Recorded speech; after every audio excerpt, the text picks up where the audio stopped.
Yo, what is up everyone? This is OJ over here from PlayerEssence, and welcome to the PE discussion video that I have here for you guys. So today we're going to be talking about how Reggie was a guest star on Game Theory with the game theorist Matt Pat. You guys probably all subscribe to his channel.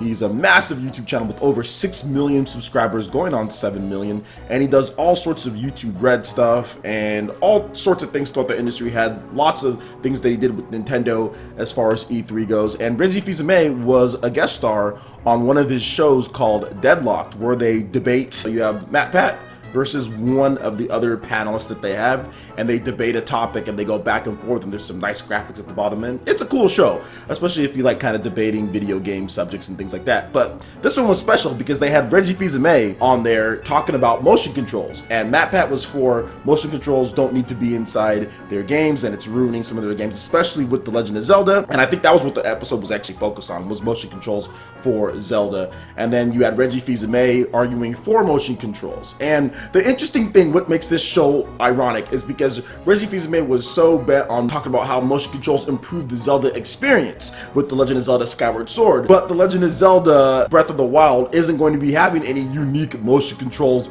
or gamepad or touch interface because Reggie said that it will break the experience. So I just thought it was really funny that he's arguing for something, oh, this is going to be better because of motion controls and because of touch, but the next game in the Legend of Zelda franchise isn't using any of that. So I just thought that was hilarious. And he also argued about how the Wii U gamepad, as far as the touch goes, how that makes it easier for people to get into gaming because it looks like devices that you see lying around the house. And while I will agree with that on the Wii remote, yes, that was simple, that was easy for people to use, it was not intimidating.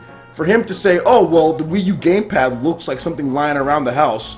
No, it does not look like a tablet lying around the house. It does not, I'm sorry, it does not look like a tablet lying around the house. It just looks like a really big thing with a screen on it. It looks like a really big DS or something like that, or a really big Game Boy. It does not look like any tablet that I have, and I think that's where there's some disconnect between what Nintendo was thinking with the Wii U gamepad compared to what actually casuals were thinking and people were thinking when they look at a tablet. When people see a tablet, it looks like an enlarged phone for the most part. The gamepad doesn't look anything like my Samsung phone. It does not look anything like my tablets. They both have screens on it, but that's like saying like a PS Vita looks like a tablet. No, it doesn't. The Wii U gamepad is just a big, bulky looking thing with a bunch of buttons on it. The fact that it has all those buttons on it completely just says, no, this is not a tablet, because look at all those buttons. All tablets don't have buttons like that. So that's where there's a disconnect. Obviously, Nintendo did not research enough, or maybe they just felt that this does look like a tablet,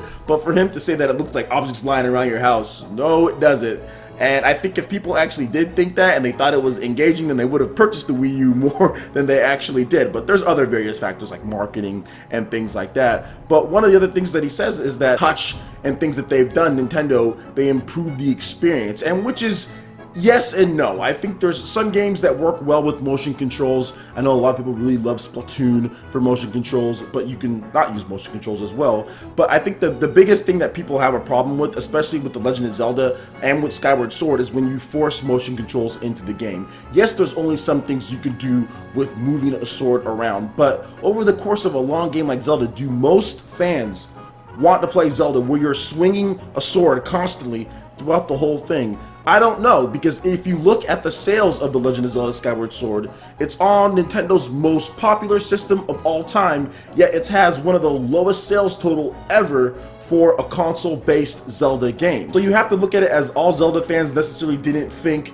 that these motion controls were going to be the best experience.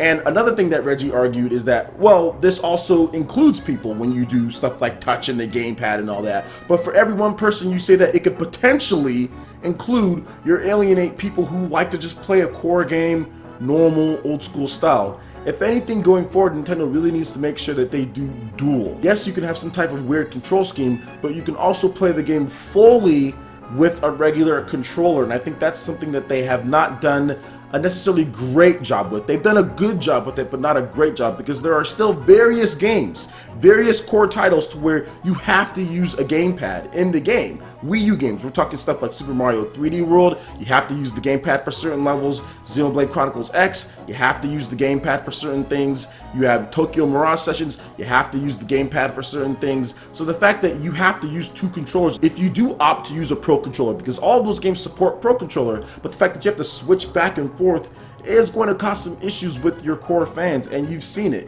You've seen the retaliation with the Wii U sales. A lot of Nintendo's fans just did not buy the system. They just did not like what it was doing. So I understand what Reggie's trying to say.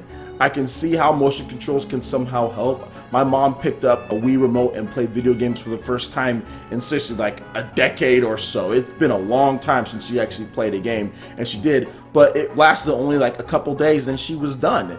And that's the thing. Then what are you left with? You're left with core gamers who don't like these motion controls, or many of them who don't like them, and a bunch of games that are designed around them and not including normal controls in there to play completely with it. So like I said, I can understand what Reggie Fils-Aimé was trying to say. I understand a lot of people do like motion controls, but I think going forward, especially with the Nintendo NX, Nintendo has to be a little safe. There's nothing wrong with playing this one a little bit safe and just saying, hey, we're going to do something normal, but we're going to have some type of extra functionality to try to bring the casuals in, which can be sold separately or could be something that's already in your house, linking smart devices with Mitomo, things like that. Alright guys, that wraps it up for this video here. Go ahead and hit that like button if you did like it. Let me know you guys want more content like this going forward in the future, and also subscribe to PlayerEssence for more news, reviews, trailers, tips, and tricks, and everything on Nintendo. Thank you so much for watching, and we'll see you for the next video. Peace!